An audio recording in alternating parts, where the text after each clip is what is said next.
કેમ છો વિદ્યાર્થી મિત્રો? હું કરણ કાયસ્થ, આર્યન નાયક હાઈસ્કૂલ સરીખુરા, ધોરણ 12 સાયન્સ રસાયણ વિજ્ઞાન, ચેપ્ટર નંબર 6 તત્વોના અલગના સામાન્ય સિદ્ધાંતો અને પ્રક્રમો. એમાં આપણે જોઈએ છે શુદ્ધિકરણની પ્રોસેસ, બરાબર, પ્યોરિફિકેશન પ્રોસેસ. તેમાં આપણે 4 પદ્ધતિ ઓલરેડી જોઈ ગયા, કમ્પ્લીટ કરી ગયા. કઈ કઈ યાદ કરો? ટોટલ 6 છે, 6 માંથી 4 કમ્પ્લીટ કરી દીધી. કઈ કઈ? એક નિસ્યંદન, બીજી છે દ્રાવગલન, ત્રીજી છે વિદ્યુત વિભાજન અને ચોથી છે મોસ્ટ આઈએમપી તમારી ઝોન શુદ્ધિકરણ પદ્ધતિ. ઓકે, ચલો તો હવે આ લેક્ચરમાં પર્ટિક્યુલર આપણે પાંચમો જે પ્રકાર છે આપણો કયો? બાષ્પકલા શુદ્ધિકરણ પદ્ધતિ. તો હેડિંગ આપવું પડે, આપી દે. ચલો, પાંચમી પદ્ધતિ છે. આના માટે છે ને તમારે નોટબુક અને બોલપેન લેવી પડશે, તો જ લખાય ને. ચલો સ્ટાર્ટ કરો કે બાષ્પકલા શુદ્ધિકરણ પદ્ધતિ. હેડિંગ આપ્યું કે બધાએ? Okay, very good, smart boy, smart ખર. ચાલો, બાષ્પ હું બોલ્યા કરું કે ચાલો, બાષ્પકલા શુદ્ધિકરણ પદ્ધતિ. ઓકે, આમાં શું કરવામાં આવે, કઈ કરવામાં નહીં આવે. બહુ બધી સિમ્પલ પ્રોસેસ. કે ધારો કે કોઈ એક ધાતુ છે, એ ધાતુને આપણે શું કરતા શુદ્ધ કરીએ ધાતુને.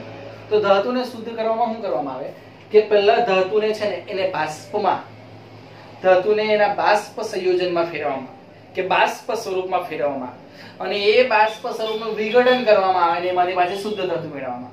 એટલે ધારો કે આ એક ધાતુ છે, એ ધાતુને એની બાષ્પકલા એટલે કે એને બાષ્પમાં ફેરવવા, એટલે બાષ્પમાં ફેરવી દીધી અને એ બાષ્પનું પાછું વિઘટન કરીને પ્યોર ધાતુ મેળવવામાં આવે. આ કઈક આવી પ્રોસેસ છે, બરાબર. ચાલો તો એને લખીને સમજીએ. ચાલો, પહેલો મુદ્દો કે અહીં ધાતુને તેના બાષ્પ સ્વરૂપમાં ફેરવવામાં આવે છે. શું? અહીં ધાતુને તેના બાષ્પ સ્વરૂપમાં ફેરવવામાં આવે છે. ક્લિયર? ત્યારબાદ બાષ્પ સ્વરૂપનું વિઘટન કરીને, આપણે વાત કરી જ ગયા એ જ વસ્તુ કે વિઘટન કરીને શુદ્ધ ધાતુ મેળવવામાં આવે છે. ક્લિયર થાય? બહુ સિમ્પલ વસ્તુ કે આપણી જે ધાતુ છે એ ધાતુને આપણે એની બાષ્પના સ્વરૂપમાં ફેરવી દેવાનું, બરાબર. બાષ્પના સ્વરૂપમાં ફેરવી દીધી ત્યારબાદ શું કરવાનું? એ બાષ્પનું આપણે વિઘટન કરી દેવાનું અને વિઘટન કરીને આપણે પ્યોર ફોર્મમાં આપણી ધાતુ મળી જાય. અહીં બે કન્ડિશન છે, એ બે કન્ડિશન હોય તો જ આ જળવાઈ રહે. તો કેટલીક પરિસ્થિતિ તેમાંની એક છે, એક શું કે આપેલ પ્રક્રિયક અથવા તો આપણે જે વાપરવાના છે કે ધાતુને જે પ્રક્રિયક સાથે વાપરવાના છે, તો આપેલ પ્રક્રિયક સાથે ધાતુ બાષ્પમાં સરળતાથી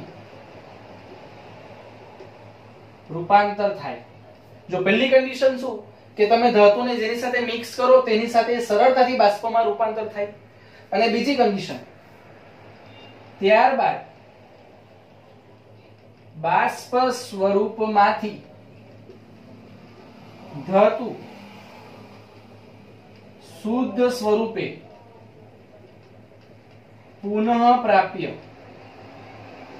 સરળતાથી થાય.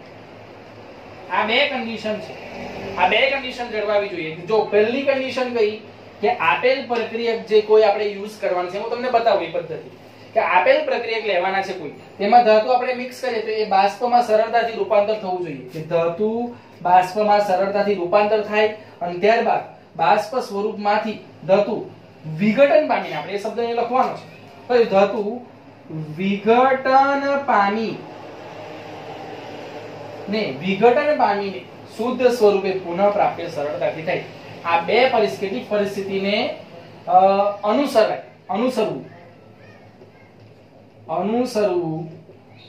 જરૂરી. કોના માટે? તો ધાતુ માટે. આપણે જરા ક્લિયર લખીએ. શેના માટે? તો ધાતુ માટે. ઓકે, આ ક્લિયર થઈ ગયું કે ધાતુને તેના બાષ્પ સ્વરૂપમાં ફેરવી દો. બાષ્પ સ્વરૂપમાં ફેરવાઈ જાય પછી આપણે એને વિઘટન કરીશું અને વિઘટન કરીને શુદ્ધ ધાતુ મેળવીશું. ચાલો, તો આ કોન્સેપ્ટ પરથી એક મોસ્ટ આઈએમપી થિયરી છે કે નિકલ ધાતુનું શુદ્ધિકરણ કરવા માટેનું મોન્ડ પ્રક્રમ. જો હું લખું છું, નિકલ ધાતુ ના શુદ્ધિકરણ માટે નો મોન્ડ પ્રક્રમ. બરાબર, મોન્ડ શુદ્ધિકરણ માટે મોન્ડ પ્રક્રમ. એ રીતે જક વ્યવસ્થિત લખીએ. ઓકે, હેડિંગ આપી દીધું. ચાલો પહેલા હવે અંડરલાઈન કરી દો વ્યવસ્થિત. આઈએમપી છે મોન્ડ પ્રક્રમ. કોના માટે? તો નિકલ ધાતુ માટેનો મોન્ડ પ્રક્રમ. તો નિકલ ધાતુ છે મારે એને શુદ્ધ મેળવવી છે. બરાબર, તો પહેલા તો આપણે રિએક્શન લખીએ શું થાય છે. ચાલો, નિકલ ધાતુ છે, આપણે એને શું કરવાના? એને બાષ્પ સ્વરૂપમાં ફેરવવાની છે. પહેલી વખત આપેલ પ્રક્રિયા તો હું લઉં છું અહીંયા કાર્બન મોનોક્સાઇડ. શું લઉં છું? Carbon monoxide. સાથે એને ગરમ કરીએ છીએ. કેટલા ડિગ્રીએ? તો એને ગરમ કરીએ છીએ 330 થી 350 કેલ્વિન તાપમાને કાર્બન મોનોક્સાઇડ સાથે એને ગરમ કરીએ છીએ. બરાબર, તો એ શું આપશે? નિકલ ટેટ્રાકાર્બોનિલ. શું આપે છે? નિકલ ટેટ્રાકાર્બોનિલ. સંકીર્ણ છે આ એક. બરાબર, એ આપણે ભણીશું 9મા ચેપ્ટરમાં સંગણક ક્ષારોમાં.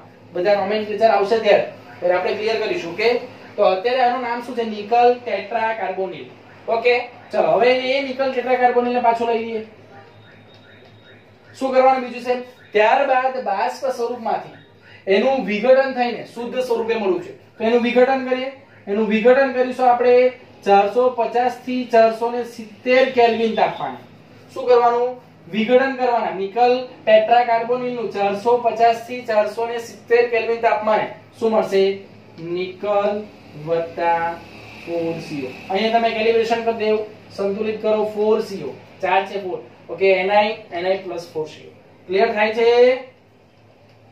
તો આ રીતે પ્રોસેસ થાય. ચલો હવે આમાં શું કર્યું એ આપણે લખીએ. તો અહીં નિકલ ધાતુને કાર્બન મોનોક્સાઇડ સાથે ગરમ કરવામાં આવે છે. બરાબર, ક્લિયર? અને તેમાંથી નિકલ ટેટ્રાકાર્બોનિલ બાષ્પ સ્વરૂપે મળે છે. બાષ્પ સ્વરૂપે મળે છે. જો બહુ ક્લિયર વસ્તુ થાય કે શું થાય કે નિકલ ધાતુ છે એને કાર્બન મોનોક્સાઇડ સાથે આપણે ગરમ કરીએ તો શું? નિકલ ટેટ્રાકાર્બોનિલ સંકીર્ણ જે છે આપણો બાષ્પ સ્વરૂપે મળે છે. ચાલો, આ પહેલું સ્ટેપ થઈ ગયું. ત્યારબાદ નિકલ ટેટ્રાકાર્બોનિલ નું વિઘટન ઊંચા તાપમાને, જો આના કરતા ઊંચા તાપમાને કરીએ છીએ આપણે, તો ઊંચા તાપમાને કરવામાં આવે છે. ઊંચા તાપમાને કરવામાં આવે છે અને અંતે શુદ્ધ નિકલ ધાતુ મળે છે. શુદ્ધ નિકલ ધાતુ મળે છે. બરાબર, તો આપણી કઈ કહેવાય? આ શુદ્ધ નિકલ ધાતુ. કેવી છે? શુદ્ધ. સમજ પડે છે? તો અહીંયા લખું છું શુદ્ધ. ક્લિયર થાય? આપણો સંકીર્ણ છે ઉપર. તો જો આ પ્રોસેસ છે બાષ્પ કલા શુદ્ધિકરણમાં એક પ્રોસેસ. બીજી પ્રોસેસ બી આપણે જોવાના છે. બરાબર, વાન આર્ગેલ પદ્ધતિ છે એ પણ જોવાના છે. તો પહેલા આપણે આ પદ્ધતિ વિશે ચર્ચા કરીએ. પહેલા એના કોન્સેપ્ટ શું છે? આ કોન્સેપ્ટ પર બે પદ્ધતિ જોવાના. આ પહેલી પદ્ધતિ આપણે અહીંયા 1 નંબર આપી દીધો. આ 1 નંબર. બરાબર, શું છે બાષ્પ કલા શુદ્ધિકરણ પદ્ધતિમાં? સિમ્પલ, આપણી ધાતુ છે એને એના બાષ્પના સ્વરૂપમાં ફેરવવાની. બાષ્પના સ્વરૂપમાં ફેરવી દો, પછી એના બાષ્પના સ્વરૂપમાંથી એને વિઘટન પામીને એને પ્યોર ફોર્મમાં શુદ્ધ સ્વરૂપમાં મેળવી શકાય. આ એનો કોન્સેપ્ટ છે. ધ્યાન શું રાખવાનું કે તમે જે પણ પ્રક્રિયા સાથે એને મિક્સ કરો તો સરળતાથી બાષ્પમાં રૂપાંતર થવું જોઈએ આપણી ધાતુ. એક વસ્તુ ધ્યાન રાખવાની. અને એ સરળતાથી બાષ્પમાં રૂપાંતર થઈ ગયું પછી પાછું પુનઃ પ્રાપ્ય થાય શુદ્ધ સ્વરૂપે. જો ત્યારબાદ બાષ્પ સ્વરૂપમાંથી ધાતુ વિઘટન પામીને શુદ્ધ સ્વરૂપે પુનઃ પ્રાપ્ય સરળતાથી થાય એ બાબતનું ધ્યાન રાખવું જોઈએ. સરળતાથી થાય તે બાબતનું ધ્યાન રાખવું જોઈએ. બરાબર, એ આપણે લખતા નથી હવે, એ તમને ક્લિયર છે. તો આ બે કન્ડિશન, આ જે પરિસ્થિતિ છે અનુસરવું જરૂરી છે, આપણે લખેલું છે. બરાબર, એટલે આ એક ઇમ્પોર્ટન્ટ આની કન્ડિશન છે. આ કઈ લખવાની જરૂર નથી, પણ આ તમે લખી શકો. આ કન્ડિશન તમે મગજમાં ફિટ કરી દો કાઢો માટે. Okay, clear? ચાલો, હવે મેઇન જે થિયરી છે તે આ છે કે નિકલના શુદ્ધિકરણ માટેની મોન્ડ પ્રક્રમ. એનું નામ આપેલું છે વૈજ્ઞાનિકે, શું? મોન્ડ પ્રક્રમ. બરાબર, ચાલો. તો અહીંયા મોન્ડ, આપણે મોન્ડ પ્રક્રમમાં શું મેઇન શું તો ગરમ કરવાનું. ગરમ, કારણ કે આપણે હાઈ ટેમ્પરેચરે ગરમ કરીશું તો જ બાષ્પમાં જવાની ને ધાતુ. બરાબર, ચાલો. તો નિકલ લેવાની, કાર્બન મોનોક્સાઇડ લીધો છે. કાર્બન મોનોક્સાઇડ ની હાજરીમાં એને તમે ગરમ કરો. ગરમ કરશો કેટલું? ટેમ્પરેચર યાદ રાખવાનું ખાસ, 330 થી 350 કેલ્વિન. ચલો, ગરમ કરી એટલે તમને નિકલ ટેટ્રાકાર્બોનિલ NiCO4 એક સંકીર્ણ છે, કોમ્પ્લેક્સ. બે વસ્તુ સાથે જોડાઈ ગઈ, કોમ્પ્લેક્સ બન્યું, એક સંકીર્ણ બન્યું. બરાબર, હવે એ કેવો છે તો બાષ્પ સ્વરૂપે છે. આપણે લખ્યું છે અહીં નિકલ ધાતુને કાર્બન મોનોક્સાઇડ સાથે ગરમ કરવામાં આવે છે, તેથી નિકલ ટેટ્રાકાર્બોનિલ બાષ્પ સ્વરૂપે મળે છે. જો અહીંયા ખાસ ધ્યાન રાખવાનું, નિકલ ટેટ્રાકાર્બોનિલ એ બાષ્પ સ્વરૂપે મળે છે. કારણ કે હવે આપણે શું કર્યું, ધાતુને બાષ્પ સ્વરૂપે ફેરવી કાઢી. ઓકે, ચાલો. ત્યારબાદ નિકલ ટેટ્રાકાર્બોનિલનું વિઘટન ઊંચા તાપમાને 450 થી 470 કેલ્વિન તાપમાને કરો તો તમને શું મળશે? અંતે શુદ્ધ નિકલ ધાતુ મળે છે. તો આ એક બાષ્પ કલા શુદ્ધિકરણમાં આ એક પ્રોસેસ હતી, નિકલ ધાતુનું શુદ્ધિકરણ માટેનું મોન્ડ પ્રક્રિયા. બરાબર, તો વ્યવસ્થિત તમે આનો સ્ક્રીનશોટ લઈ લો, વ્યવસ્થિત લખો. અને જો તમને આને સમજ પડે તો મને કોમેન્ટ બોક્સમાં આવીને થમ્સ અપ બતાવો, અન્ડરસ્ટુડ સર લખો, તો મને ક્લિયર થાય કે મેં જે તમને સમજાવ્યું છે એ તમને ક્લિયર છે. ઓકે, ચાલો આ લખી કાઢો. ત્યારબાદ આપણે આ જ પદ્ધતિમાં બાષ્પ કલા શુદ્ધિકરણમાં જ એક બીજી પદ્ધતિ જોઈએ. ઓકે, ચાલો આટલું લખી કાઢો.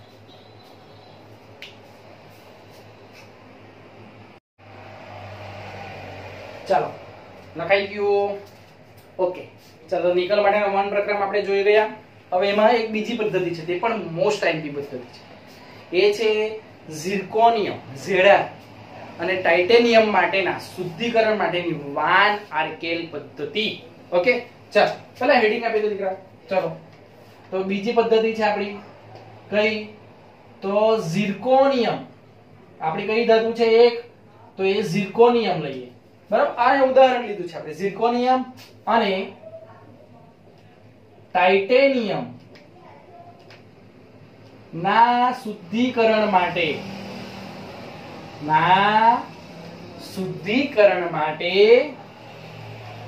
ની વાન આર્કેલ પદ્ધતિ. વાન આર્કેલ પદ્ધતિ. ક્લિયર? ચાલ, તો કોના માટે? તો ઝિર્કોનિયમ. ઝિર્કોનિયમ એટલે ZR. ઓકે, અને ટાઇટેનિયમ એટલે આપણે જાણીએ TI. કયું? ZR ઝિર્કોનિયમ અને ટાઇટેનિયમ એટલે TI. ક્લિયર થાય એટલું? અને એના માટેની જે પદ્ધતિ જોવાની છે એનું નામ આપેલું છે આપણા વૈજ્ઞાનિકોએ વાન આર્કેલ પદ્ધતિ. ઓકે, ચાલ. હવે આમાં શું હોય છે તો આપણે પર્ટિક્યુલર ઝિર્કોનિયમ અને ટાઇટેનિયમ ની વાત કરીએ. ટાઇટેનિયમ અથવા તો ટિટેનિયમ, આપણે બંને શબ્દ વાપરી શકીએ. તો ઝિર્કોનિયમ અથવા ટિટેનિયમમાં હવે એ અશુદ્ધ હોય, એને આપણે શુદ્ધ કરવાના. તો એમાં મોટી ભાગે આવી જ ધાતુઓ છે, આ બે જે ધાતુઓ છે, આવી કેટલીક ધાતુઓ છે તેમાં ઓક્સિજન અથવા નાઇટ્રોજનની અશુદ્ધિઓ હોય તો તેને દૂર કરવા માટે આપણે આ પદ્ધતિનો ઉપયોગ કરીએ. બરાબર, તો શું કરાય? તો પહેલી વસ્તુ તો આપણે લખીએ, જો કે અહીં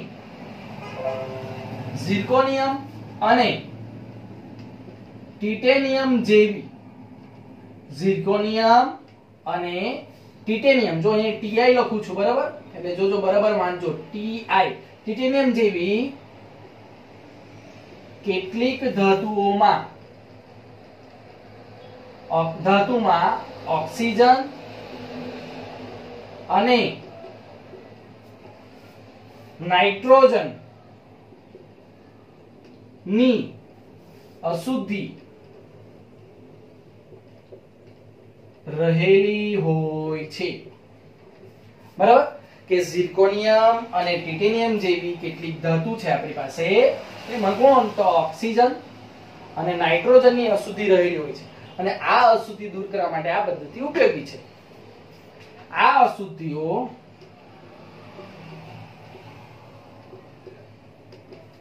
આ વાન આર્કેલ પદ્ધતિ દ્વારા દૂર કરી શકાય છે. શું કરી શકાય? દૂર કરી શકાય છે. ક્લિયર? ચાલો, તો આ પોઈન્ટ હતો આપણો કે મેઈન શું છે, ઓક્સિજન નાઇટ્રોજનની જે અશુદ્ધિ છે ઝેડર અને ટાઇટેનિયમમાં, તે આપણે દૂર કરવાની છે. તો કઈ રીતે? તો આપણે પર્ટિક્યુલર ઉદાહરણની ઝિર્કોનિયમની વાત કરીએ. બરાબર, તો શું કરાય કે ઝિર્કોનિયમ અશુદ્ધ છે, એને શુદ્ધ કરવાનું છે.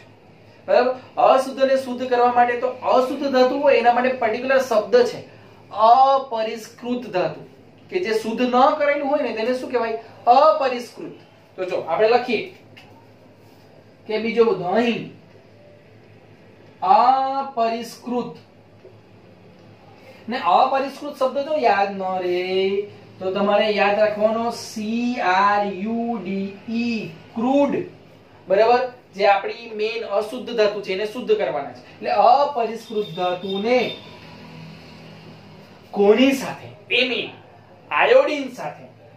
ધાતુને આયોડીન સાથે શેમાં? તો શૂન્યાવકાશ કરેલા પાત્રમાં, શૂન્યાવકાશ કરેલા પાત્રમાં લેવામાં આવે છે અને તેમાં શું કરવામાં? ગરમ કરવામાં, તેમાં ગરમ કરી બાષ્પ સ્વરૂપમાં ફેરવવામાં આવે છે. શું કરવામાં આવે? જો કે અપરિષ્કૃત જે ધાતુ છે, આપણી જે અશુદ્ધ ધાતુ છે, બરાબર, તેને શું કરવામાં આવે? આયોડીન સાથે શૂન્યાવકાશમાં, એટલે મેઈન વર્ડ કયો છે? આયોડીન સાથે શૂન્યાવકાશ કરેલા પાત્રમાં લેવામાં આવે. બરાબર, અને તેમાં એને ગરમ કરવામાં આવે, અને ગરમ કરીને બાષ્પ સ્વરૂપમાં ફેરવવામાં આવે છે. બરાબર, હવે જે આપણો ધાતુ આયોડાઇડ છે, બરાબર, એ ધાતુ આયોડાઇડ એ સહસંયોજક છે, એટલે સરળતાથી બાષ્પ સ્વરૂપમાં, એટલે કે બાષ્પિત થાય છે. ધાતુ આયોડાઇડ એ સહસંયોજક હોવાથી સરળતાથી બાષ્પ સ્વરૂપમાં ફેરવાય છે. તો આપણે અહીંયા લખી શકાય કે અહીં ધાતુ આયોડાઇડ એ સહસંયોજક હોવાથી સરળતાથી બાષ્પિત થાય છે, એટલે કે બાષ્પ સ્વરૂપમાં મળે છે. બરાબર, ચાલો, તો પહેલું આપણે જે ઉદાહરણ તરીકે લઈએ, ઉદાહરણ તરીકે ઝિર્કોનિયમ લઈએ. તો ઝિર્કોનિયમ લઈ લીધો, એને શૂન્યાવકાશમાં આપણે આયોડીન સાથે પ્રક્રિયા કરો, I2 સાથે, તો શું મળશે? ZrI4, ધાતુ આયોડાઇડ. ચાલો, I4 છે એટલે અહીં 2 કરી દો. આ છે આપણો ધાતુ આયોડાઇડ, અને કેવો છે? બાષ્પ સ્વરૂપે. કેવો? ધાતુ આયોડાઇડ સહસંયોજક હોવાથી બાષ્પ સ્વરૂપે આપણને મળે છે. બરાબર, ચાલો, હવે આ જે ધાતુ આયોડાઇડ છે એને શું કરવાનું? તો એને આપણે ટંગસ્ટન સાથે ગરમ કરીશું, સોરી, ટંગસ્ટન સાથે એને પ્રક્રિયા કરીશું, ટંગસ્ટનના વાતાવરણમાં મૂકીશું. તો ટંગસ્ટન કેવો લેવાનો? તો ટંગસ્ટનને આપણે વિદ્યુતીય રીતે આશરે 1800 કેલ્વિન તાપમાને એને ગરમ કરેલો હોવો જોઈએ. બરાબર, તો જો મુદ્દો જો કે અહીં ધાતુ આયોડાઇડ, બરાબર, આ જે ઝિર્કોનિયમ આયોડાઇડ છે ને, આપણે એને શું કહેવાય? ધાતુ આયોડાઇડ. ઝિર્કોનિયમ આપણી ધાતુ છે, એટલે સાદી ભાષામાં કહીએ તો ધાતુ આયોડાઇડ ને વિદ્યુતીય, આ શબ્દ જોજો, વિદ્યુતીય રીતે આશરે 1800 કેલ્વિન તાપમાને ગરમ કરેલા ટંગસ્ટન એટલે કે W ટંગસ્ટન ફિલામેન્ટ પર લેવામાં આવે છે, એટલે કે ફિલામેન્ટ પર એને વિઘટિત કરવામાં આવે છે, વિઘટિત કરવામાં આવે છે. એટલે શું કર્યું કે આ ZrI4 છે એને ટંગસ્ટન ફિલામેન્ટ જે આશરે વિદ્યુતીય રીતે 1800 કેલ્વિન તાપમાને ગરમ કરેલ છે એ તાર પર લઈ લો. એટલે અંતે ટંગસ્ટનના તાર પર શુદ્ધ ધાતુ નિક્ષેપિત થાય છે. શું થાય છે? નિક્ષેપિત થાય છે. ચાલો, એટલે શું થવાનું? તો આ ZrI4 લઈ લો, સિર્કોનિયમ આયોડાઇડ, બરાબર, એટલે કે ધાતુ આયોડાઇડ. ચાલો, એનું શું કરવાના? તો આપણે ટંગસ્ટનના ફિલામેન્ટ પર લઈ લીધું એટલે રિએક્શન શું થવાનું? તો આપણને ઝિર્કોનિયમ પ્યોર મળવાનો વત્તા 2i2, i4 છે તો 2i2 આ રીતે છૂટું પડે. તો આ રીતે તમને શુદ્ધ ઝિર્કોનિયમ મળશે. કઈ? તો શુદ્ધ ઝિર્કોનિયમ. ક્લિયર? તો જો શું કર્યું આપણે? સિમ્પલ ઝિર્કોનિયમ અને ટિટેનિયમ જેવી કેટલીક ધાતુઓ છે, એ ધાતુઓમાં ઓક્સિજન કે નાઇટ્રોજન જેવી અશુદ્ધિ રહેલી હોય તો આપણે એને દૂર કરવા માટે આ વાન આર્કેલ પદ્ધતિનો ઉપયોગ કરવાનો. બરાબર? તો હવે કઈ રીતે? તો આપણે ધારો કે ઉદાહરણ તરીકે ઝિર્કોનિયમ કે અપરિષ્કૃત ક્રૂડ અશુદ્ધ ધાતુ હોય તેને અપરિષ્કૃત એ ધાતુને આયોડિન સાથે આપણે પ્રક્રિયા કરીશું. શેમાં? તો શૂન્યાવકાશ કરેલા પાત્રમાં લઈ લેવાનું. બરાબર? એમાં એને ગરમ કરવાનું, ગરમ કરીને બાષ્પ સ્વરૂપમાં ફેરવવામાં આવે છે. બરાબર? હવે બાષ્પ સ્વરૂપમાં ક્યારે ફેરવાય?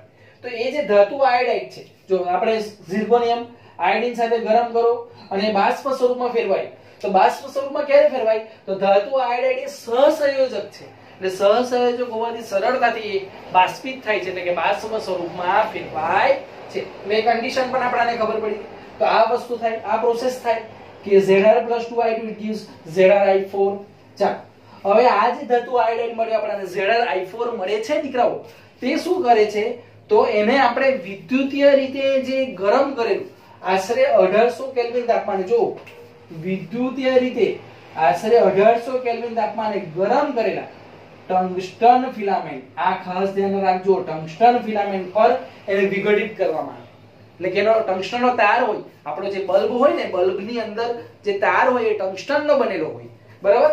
તો એ ટંગસ્ટન ફિલામેન્ટ પર આ ZrI4 ને વિઘટિત કરવામાં આવે અને અંતે એ તાર પર આપણને જે આપણો ધાતુ છે ઝિર્કોનિયમ એ નિક્ષેપિત થાય છે. એટલે કે ZrI4 એનું વિઘટન કરશો શેના પર? તે ટંગસ્ટનના તાર પર. તો આપણને શું મળશે? Zirconium plus iodine. ક્લિયર થાય છે? તો આ થઈ ગઈ તમારી વાન આર્કેલ પદ્ધતિ. મોસ્ટ આઈએમપી પદ્ધતિ છે, મોસ્ટ આઈએમપી. બરાબર? તો આપણે બે પદ્ધતિ જોઈ ગયા. નિકલ માટેની મોન્ડ પદ્ધતિ, બરાબર, મોન્ડ પ્રક્રમ, અને આ વાન આર્કેલ જે આ બાષ્પ કલા શુદ્ધિકરણમાં આપણે જોઈ. બરાબર? તો આ બંને પદ્ધતિ મોસ્ટ આઈએમપી હતી. તો તમે આનો સ્ક્રીનશોટ લઈ લો, વ્યવસ્થિત લખી લો, એને ઉતારો, એને સમજો, 100% તમને આવડી જશે. બરાબર? ચલો, અને જો તમને મારા લેક્ચરમાં જો ખબર પડી હોય, આ પદ્ધતિમાં જો ખબર પડી હોય તો મને કોમેન્ટ બોક્સમાં આવીને થમ્સ અપ બતાવો, અન્ડરસ્ટુડ સર લખો, તો મને ક્લિયર થાય કે તમને મેં જે સમજાવ્યું છે એ સમજ પડી ગઈ છે. ક્લિયર? ચલો, આ લખી લો, ત્યારબાદ આપણે આગળ જઈશું. Thank you.